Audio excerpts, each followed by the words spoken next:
एक लड़की माँ बाप की चिंता करती है, सास ससुर की नहीं करती। यदि हर बेटी सास ससुर को माता पिता समझने लगे तो हिंदुस्तान तो क्या पूरी दुनिया में वृद्धाश्रम बंद हो जाएंगे, हर घर स्वर्ग में परिवर्तित। दोनों की जिम्मेदारी, लड़कों की भी जिम्मेदारी है तो लड़कियों की भी घर को स्वर्ग बनाने। एक नारी संकल्प कर ले कि किसी भी परिस्थिति में मैं अपने परिवार को टूटने नहीं दूंगी। क्यों टूटता है परिवार? शादी करके आती है, आप बहू बनकर आती है, परिवार के टूटने का कारण क्या है? किसी ने कुछ कह दिया, आप इसे बाहर हो जाते हैं, सहन शक्ति नहीं है, धैर्य नहीं है। हमको उसने ऐसा क्यों बोल दिया?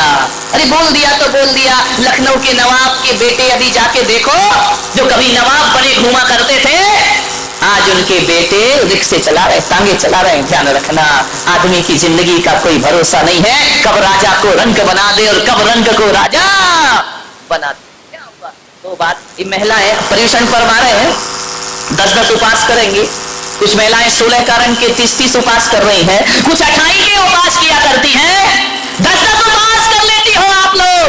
आपसे बड़ा निवेदन है मेरा, बड़ी विनम्रता के साथ, 10-10 उपवास में आप भूख सहन कर लेती हो, प्यास सहन कर लेती हो कि नहीं? भूख प्यास सहन कर लिया तो आपका उपवास हो गया। लेकिन मेरा आपसे निवेदन है, भूख सहन ना हो तो कोई चिंता की बात नहीं है, प्यास सहन ना हो तो कोई चिंता की बात नहीं है। मैं तो कहता हूं उपवास नहीं होता तो मत करो, अरे 2 रोटी खा लो, लेकिन प्रेम की जिंदगी जियो अपने घरों में। नफरत का वातावरण मत।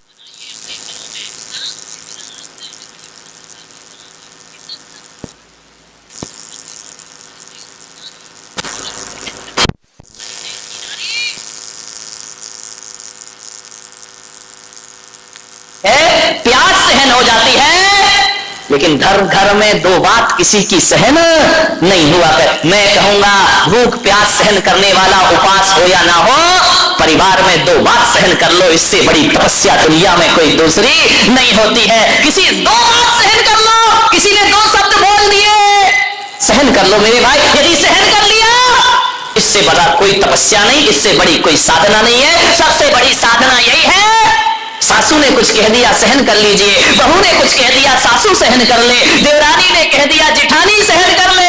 इससे बड़ी कोई साधना और इससे बड़ा कोई पर्यूषण पर्व जीवन में दोबारा आने वाला नहीं। कितना बड़ा जीवन है, 2 रोटी खा लो, मत करो बस, लेकिन बातें सहन करने की आदत डाल लीजिए। बस बात सहन नहीं की, आज श्री महाभारत प्रस्तुत करता गोदरेज। ध्यान रखिए, विचार करना है, आप 2 बात सहन कर लो। मैं भी तो तुम्हें कितना बोल देता हूं, तुम सहन कर लेते हो, मेरा सहन कर लोगे, परिवार के सदस्यों की भी 2 बात सहन कर लीजिए, जीवन तुम्हारा आनंद में परिवर्तित हो जाएगा। क्या फर्क पड़ता है? 2 भाई आपस में लड़ जाते हैं, काय के लिए लड़ते हैं? दौलत के लिए, मिट्टी की ठीकरों के लिए। लड़ाई तो ऐसी होती है कि हमारे देश में अरबों की लड़ाई हो या ना हो, हम तो लाखों पे लड़ जाते हैं, हजारों पर लड़ जाते हैं। मेरे भाई, मैं आपसे निवेदन करना हो, यदि 2 लाख रुपए के ऊपर झगड़ा हो रहा है, 10 लाख रुपए के ऊपर झगड़ा हो रहा है, 50 लाख रुपए के ऊपर झगड़ा हो रहा है, अरे कोई बात नहीं, लाख टूट जाए तो चिंता मत करना। आदमी के दिल नहीं टूटना चाहिए, परिवार नहीं टूटना चाहिए, रिश्ते नहीं टूटना चाहिए, भावनाएं नहीं टूटना चाहिए। अरे लाख है, आज है, कल खत्म हो जाएंगे, लेकिन परिवार तो हमेशा बनेगा ना। क्या कर लोगे? लाख बचा लिए और रिश्ते टूट गए, क्या फायदा उन लाखों का? लाख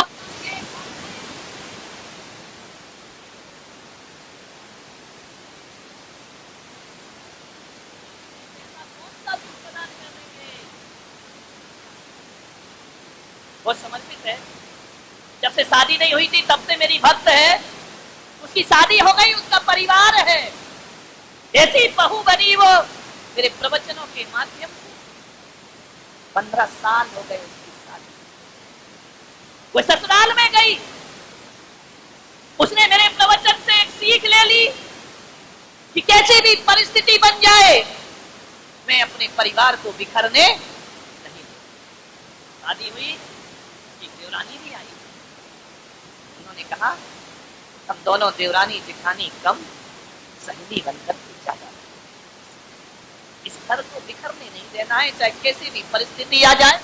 दोनों इतने प्यार से रहती, इतने प्यार से रहती, उन्हें देख देख करके लोग आश्चर्य करते कि देवरानी जेठानी है, इतने प्यार से तो कोई सुरमा बहन भी आपस में नहीं रहा करती है। उन्होंने कहा हमें अपना घर स्वर्ग बनाना है, वातावरण कैसा भी हो जाए, हमें प्रेम से रहना है, इस घर को मंदिर बनाने का प्रयास करना है, इस घर को आदर्श बनाने का प्रयास करना है। जेठानी बड़ा प्यार करती थी देवरानी को। दुविधा ये थी कि जो जेठानी थी वो जरा बड़े घर से थी, पैसे वाला था उसका पीहर, देवरानी का पीहर थोड़ा कम पैसे वाला था, लेकिन उसने मुझसे संस्कार प्राप्त किए थे। उसने कभी अपनी जिंदगी में अपने पीहर की दौलत को आगे नहीं बढ़ाया, उसने कभी अपने पीहर की बातों को सामने नहीं रखा, उसने कभी अपनी जुबान पर नहीं लाई कि मैं इतने बड़े घर की लड़की हूं। बहुओं से मेरा निवेदन है, कितने भी करोड़पति घर की हो आप, लेकिन पीहर से तुम्हारी जिंदगी का गुजारा नहीं होना है। गुजारा तो ससुराल से हुआ करता है, जहां हम वहां के बीसियों नौकर चाकर तुम्हारे किस काम के हैं, कोई काम के नहीं। जिंदगी तो ससुराल में गुजरा करती है। जो बहू अपने पीहर की शान शौकत और पीहर की अकड़ लेकर के अपने ससुराल में आती है, वह बहू अपने घर को कभी बसा नहीं सकती है। वह अपने घर को उजाड़ दिया, जहां रह रहे हो वहां का आनंद लेना सीख लीजिए। बातें मेरी बहुत छोटी छोटी हैं, बातें मेरी बहुत बड़ी बड़ी हैं, ध्यान रखें। इन छोटी छोटी बातों से तो लड़ाइयां शुरू होती है, इन छोटी छोटी बातों से तो घर बिखरता है। पीहर की अकड़ ससुराल में कभी मत दिखाना। तुम्हारे पीहर में क्या होता है, यदि ये बात ससुराल में करोगी तो तुम्हारे संबंध खराब हो जाएंगे, ध्यान रखें। आपसे निवेदन, उस जेठानी ने कभी अपनी देवरानी को यह महसूस नहीं होने दिया कि मैं बड़े घर की और तू गरीब घर के। जब कोई त्योहार आता, राखी आती, दिवाली आती, होली आती, तो बड़ी बहू के जेठानी के पीहर से बहुत सारा सामान आता, साड़ी आते, कपड़े आते, मिठाई आती। छोटी बहू के घर में इतना संपन्नता नहीं थी। जानते हो उस जेठानी ने घर बचाने के लिए क्या किया? उस जेठानी ने जब भी पीहर से महंगी साड़ी आती तो वह साड़ी पहन के अपनी देवरानी को अकड़ नहीं दिखाती थी, पीहर की शान शौकत नहीं दिखाती थी। वह सास को भी बिठाती थी, देवरानी को भी बिठाती थी, अपना पिटारा खोलती थी कि आज पीहर से ये आया है, और महंगी सी साड़ी निकालती थी और सास के सामने देवरानी से कहती थी कि मेरी बहन, मेरी मित्र, मेरी सहेली, ये साड़ी मेरे पीहर से आई है, लेकिन मैंने एक नियम लिया है, व्रत लिया है कि जब तक ये साड़ी 1 महीने तू ना पहन लेगी तब तक मैं इस साड़ी को पहनने वाली नहीं हो। पहले तू पहन, ये जो मिठाई आई है पहला अधिकार तेरा है।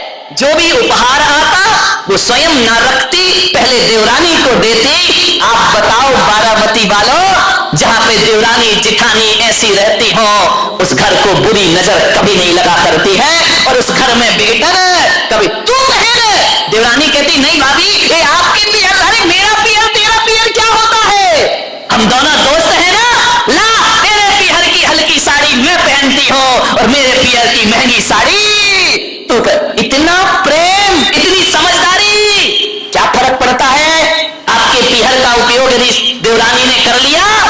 ध्यान रखना, इतना प्रेम दोनों में, इतना प्रेम, इतना प्रेम कि महंगे आभूषण पहले देवरानी को पहना देती, उसके बाद खुद पहना करती।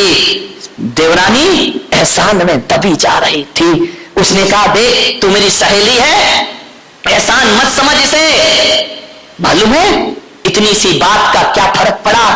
जब स्कूल से लौटकर जेठानी के बच्चे आते और देवरानी के बच्चे भी आते, और जब जेठानी खाना परोसने लगती, रोटी फुलके सेकने लगती, तो देवरानी ने कहा कि भाभी आप बहुत काम करते हैं, आप जाके आराम करो, मैं बच्चों को गरम गरम फुलके बना करके खिलाती हूँ, मैं भोजन कराती, आप आराम करो, कितना काम करती हो आप। आपकी देवरानी कभी ऐसा बोलती है? बोली बोली फटाफट बोलिए। नहीं बोलती है। थोड़े व्यवहार दोनों को बदलना पड़ेगा। वो जिठानी को कहती भाभी आप चिंता मत करो, और इतना प्यार दोनों में, सम्मान होता है एक दूसरे की भावना का, कि अपने बच्चे को यदि ठंडा खिलाना पड़े तो ठंडी रोटी दे देती, लेकिन दिन में 2 बजे भी जिठानी के बच्चे आ जाए तो गरम गरम रोटी और पराठा बनाकर उनको ऐसा अपना जीवन बना लोगे, क्या लुट जाएगा, कौन सी शान हमारी चली जाएगी। दोनों में बहुत प्रेम, एक दूसरे के बिना कुछ ना करती। मंदिर जाती, देवरानी को साथ लेकर के जाती, यदि वो तैयार होने में 5 मिनट लग जाता, जिठानी इंतजार करती, कोई बात नहीं, गुस्सा नहीं करती, कोई बात नहीं, लेट हुई है ना, 5 मिनट लेट चले। दोनों मंदिर जाती, दोनों आती, पूरा गांव उनका प्रेम देख करके आश्चर्यचकित हो जाता। ध्यान रखना, आज देवरानी जिठानी सास बहू की लड़ाई से लोग आश्चर्यचकित नहीं होते, यदि उनमें प्रेम हो तो लोग आश्चर्य से उंगलियां दबा लिया करते हैं। क्या रखा है, छोटी सी जिंदगी है, अच्छे से जियो, शांति से जियो, प्रेम से जियो। इतना प्रेम दोनों में कि एक दूसरे के बिना उन्हें रहना भी पसंद नहीं। कोई यदि बुराई भी कर दे जिठानी की तो देवरानी उसे डांट दिया करती थी, और आज तुम्हारी बुराई देवरानी करे, कोई पड़ोसिन करे तो तुम उसमें भी शामिल हो जाती। हाँ वो तो है ही ऐसी, क्या करूं, मेरी तो किस्मत ही फूटी, कौन से घर में आकर के बैठ गई, उसका चरित्र मुझे मालूम है, बड़े घर की आई है, बड़ी अकड़ दिखा। एक आवाज नहीं निकलना चाहिए घर से, यदि घर को स्वर्ग बनाना है मेरे भाई। मान्यवर एक बात याद रखना, भले ही स्वर्ग आसमान में हो, लेकिन उस स्वर्ग की अनुभूति हम अपने परिवार में अभी से प्राप्त कर सकते हैं, ध्यान रखिए।